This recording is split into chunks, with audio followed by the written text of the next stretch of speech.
Jamaah, oh jamaah. Alhamdulillah. Alhamdulillahirrabbilalamin. Kembali lagi di Islami Twinda, jamaah Islami Twinda yang dirahmati Allah. Yang baru bergabung nih ya. Kita ingatkan lagi hari ini kita sedang membahas tentang tema yang luar biasa. Temanya adalah ingat Allah saat senang, saat sulit. Allah akan ingat kita. Masya Allah. Jadi kalau kita lagi senang ini jangan sampai melupakan Allah. Banyak orang yang senang akhirnya berfoya-foya lupa akan Allah. Nggak sholat, nggak ngaji, nggak apa dan segala macam. Nauzubillah min zalik ya. Nah sekarang kita lanjut lagi sebelum kita mendengarkan tausiah dari guru-guru kita. Kita akan melihat sebuah video tayangan. Ini yang sempat viral ya. Ada seorang tunanetra tayamum di depan minimarket. Ini dia tayangannya.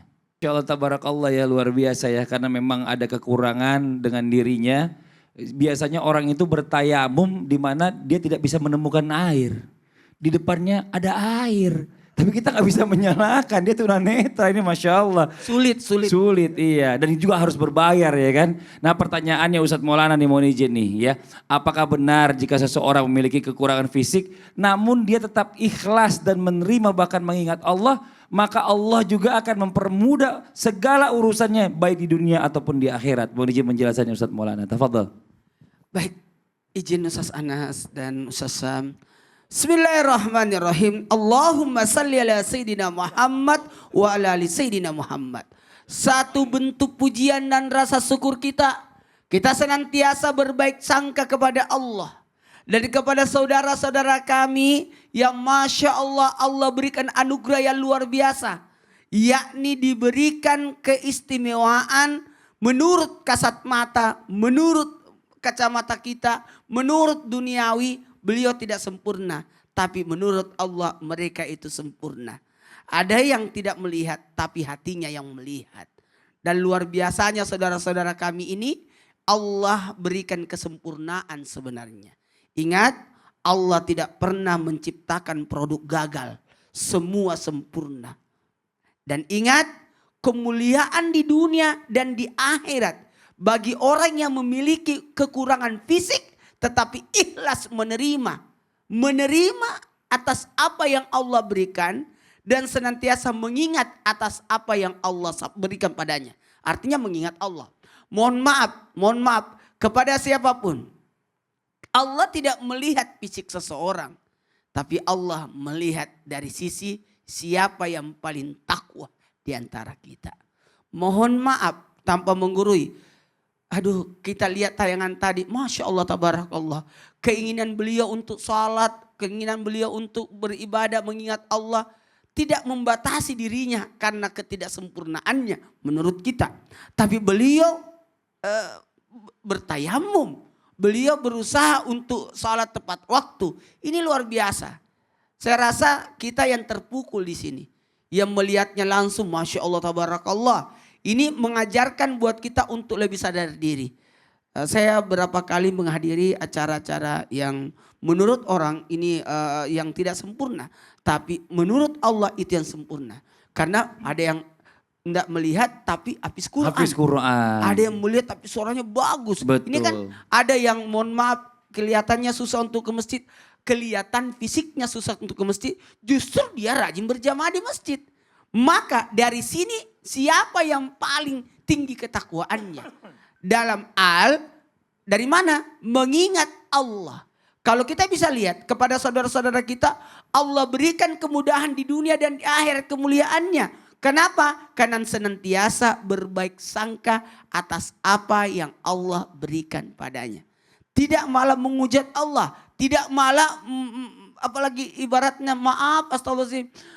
Marah dengan ketentuan takdir yang Allah berikan padanya. Tidak. Justru tetap berbaik sangka. Mohon maaf ya kepada siapapun yang mungkin dalam hal ini apa sih? Kenapa Allah menciptakan seperti ini?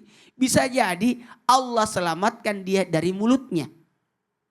Ada orang bisu, Allah selamatkan dia dari dosa dari lisannya. Allah yang tidak diberikan pandangan mata, tapi bisa jadi Allah selamatkan dia dari melihat hal-hal yang dia haramkan. Nah, buat kita semua pembelajaran, kita yang sempurna ini dikemanakan mata kita? Dipakai apa mata kita? Kita yang sempurna diberikan kaki, dikemanakan kaki kita melangkah. Ini tangan yang Allah berikan Kita gunakan apa tangan kita ini? Itu yang harus dipertanyakan. Dalam hal ini senantiasalah gunakan atas apa yang Allah berikan kepada kita untuk jalan untuk mengingat kepada Allah. Gunakan, karena nanti kan ditanya tubuhnya, waktunya, sehatnya. Ini akan ditanya, hartanya, ini akan ditanya. Semua akan dipertanyakan. Apakah kita gunakan dalam hal kebaikan atau justru, maaf, astagfirullahaladzim, justru fisik yang Allah berikan kepada kita justru dipakai untuk, maaf, melakukan kemaksiatan.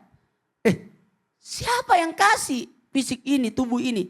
Allah. Terus kenapa kita gunakan untuk mendurhakai Allah? Harusnya fisik ini digunakan untuk mengingat Allah. Itu dicamkan, digarisbawahi bahwa ini akan ditanya oleh Allah. Masya Allah. Jadi Ustadz juga harus memanfaatkan dong. Apa itu? Oh, tubuhnya Ustadz yang sempurna, gagah dan ganteng. Kok belum menikah lagi? Kan ibadah menikah Ustadz. Iya bener gak Ustadz Anas ya? Betul banget. Iya, ayo dong. Kan Kok kena sendiri katanya. Iya, kena sendiri. Kenapa jadi kena sendiri? Tapi Ustadz luar biasa. Kita tunggu tanggalnya.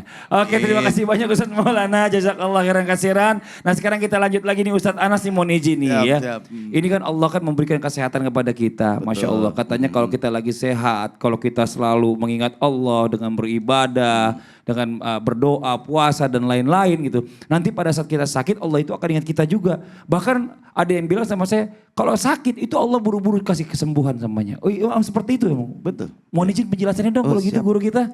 Izin. Tafadhol Ustaz Anas. Ustaz Maulana, Ustaz Syam, Ustaz Ahmad Fadli, izin. Bismillah walhamdulillah, wassalatu wassalamu ala rasulillah, amma ba'du. Allah subhanahu wa ta'ala mengingatkan kita kepada kita, fazkuruni azkurkum. Kalau kita ingat Allah, pasti Allah ingat kita. Di saat sehat, kita mengingat Allah. Nanti ketika sakit itu datang, maka Allah akan segera menyembuhkan. Pertama kita ambil pelajaran dari Nabi Allah Ayub alaihi salatu wassalam. Yang diuji oleh Allah dengan ujian sakit.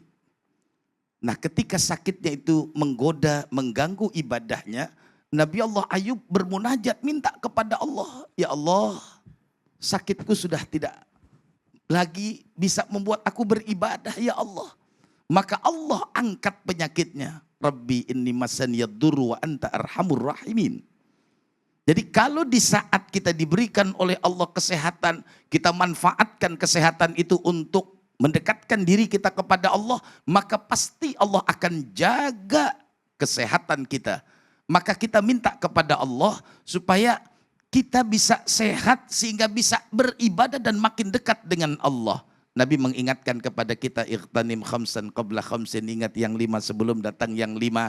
Di antaranya adalah sehat kita qabla saqamika, sebelum nanti datang sakit. Kalau kita ta'arraf ilallah atau ta'arraf fillah, ketika kita mengingat Allah firraha, di saat kita sehat, ya'rifka bisyidda, maka Allah pasti akan ingat kita di saat kondisi kita sakit. Pasti Allah akan menyembuhkan. Sebab segala sesuatu itu berangkat dari Allah. Kalau bukan minta kepada Allah, kepada siapa lagi kita akan meminta.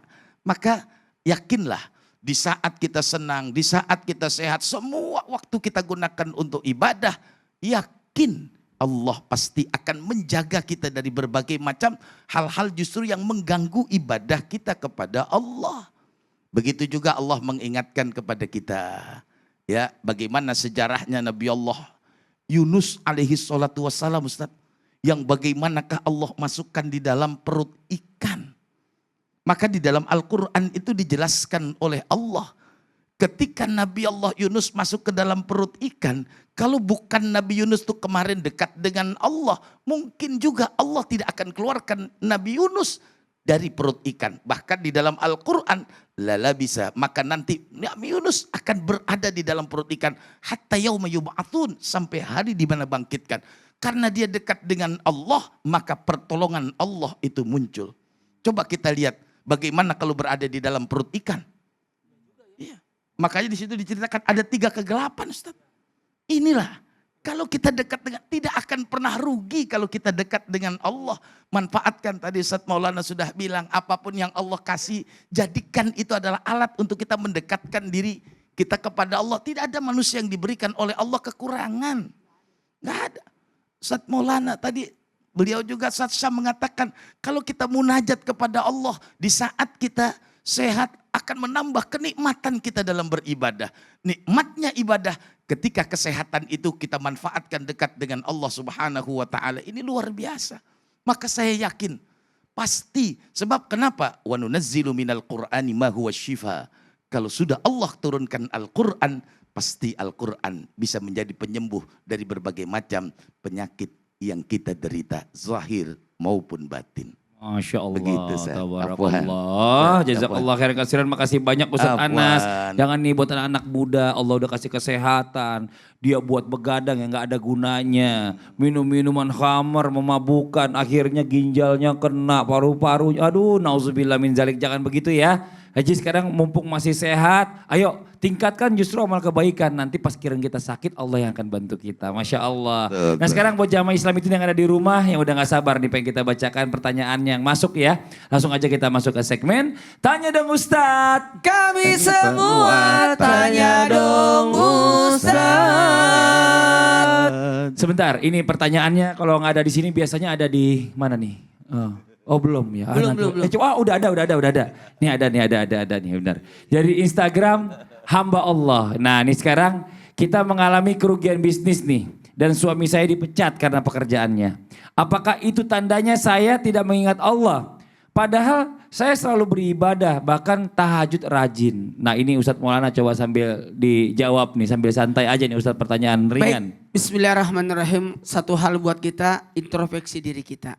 Mohon maaf, kaitannya kerugian di dunia dan di akhirat karena kenapa? Karena kelalaian kita dalam hal mengingat Allah. Eling, ingat Allah. Kenapa ketika kita mau mulai kerjaan kita mulai dengan basmalah. Setelahnya mengucapkan alhamdulillah, amdalah. Karena mengikut sertakan Allah dalam setiap kegiatan kita. Dan mengakui dari setiap apa yang kita peroleh itu dari datangnya dari Allah. Dan kenapa kita membaca ingat Allah ketika kita bekerja? Supaya diingatkan caranya. Supaya dia senantiasa jujur dalam bekerja. Sehingga dia tidak lupa kerjaannya, tidak telat, tidak bermasalah, tidak tersesat, tidak ngawur. Bawa mobil, tapalaloi, kelewatan. Balik lagi. Nah, bahkan orang yang mengingat Allah dikala dia bekerja, dia tidak mudah tergoda. Ada malas-malasan, ada bersantai-santai itu karena dia mungkin lupa tujuan dari dia bekerja. Karena atas apapun yang kita lakukan sebenarnya tujuannya ingat Allah. Kalau kata guru saya, kerjaan itu hanya sekedar break untuk ingat Allah. Nah, jadi ingat, dia tidak dapat tuntunan dan tidak dapat perlindungan ketika dia tidak berdoa. Iya. Jadi bekerja pun berdoa. Jadi tapi kan mungkin ibadah doanya ibu ini lebih mustajab. Iya. Suaminya diberhentikan dari kantornya untuk usaha sendiri. Kita nggak tahu juga. Karena kita Benar, kan ya? tidak tahu. Mungkin selama ini dia digaji, suatu saat dia akan menggaji. Masya Allah, tabarakallah ya ibu ya. Positive thinking aja, Iya, baik husnuzon sangka. aja. Masya Caranya Allah. Allah mengangkat derajat orang itu kadang-kala dikeluarin dulu baru diangkat. Masya Allah, terima kasih banyak Ustadz Maulana. Nah sekarang pertanyaan yang kedua. Nah ini ada nggak nih? Itu juga nggak ada. Di mana nih? Coba kita cari dulu. Di sini kali ini pertanyaannya nih. Ada nggak nih? Oh iya nih ada nih. Ya ampun, dicari-cari pertanyaannya adanya di sini. Aduh nyangkut lagi. Ya, makasih banyak, Masya Allah. Ini kalau kayak gini nih biasanya pertanyaan-pertanyaan urgency. Asik. Agak sedikit darurat. Coba Hebat kita juga lihat. ya sekarang ya. Orang pakai surat menyurat. Ya. Iya, ada aja ya. Padahal zaman udah canggih ya. Coba kita masuk pertanyaannya dari Palembang. Dari Palembang. Palembang. Wah kita galau. Kita galau kampungnya ibu saya ini. Kampungnya teman saya. Iya. 5 Juli 2022. Oh udah lama juga ini dikirimnya. Assalamualaikum warahmatullahi wabarakatuh. Waalaikumsalam Warahmatullahi wabarakatuh. Dulu saya saat mempunyai harta yang lebih, saya suka berbagi dengan keluarga. Namun sekarang saat saya ditimpa musibah dan uang saya habis, saudara saya tidak mau menolong saya. Padahal saya selalu mengingat saudara saya saat senang. Apakah tanda pemberian saya tidak diridhoi Allah dan tidak diingat Allah? Bagaimana doa agar selesai masalah saya? Ustadz, kalau mau bantu selain doa boleh banget Ustadz. Makasih banyak. Ini Ustadz Maulana aja yang baca kalau gitu ya. Ustadz Maulana. Yang mana bagian yang bantu suka ya? membantu. Tapi yang jawab Ustadz Syam. Ustadz Maulana yang membantu. Enak Ustadz Syam yang jawab. Silakan, Ustadz Syam. Bagi-bagi gitu ya. Bagi-bagi. tugas. Bagi-bagi tugas. Bismillahirrahmanirrahim. Tabi guruku Ustadzana Ustadz Maulana Mas Fadli serta guru-guru kami makan Allah Subhanahu wa taala serta pengirim surat dari Palembang yang insya Allah senantiasa dijaga, dimuliakan oleh Allah Subhanahu wa taala, dilindungi oleh Allah Subhanahu wa taala. Bismillahilladzi la yadurru ma'asmihi syai'un fil ardi wala fis sama'i huwas samiul alim.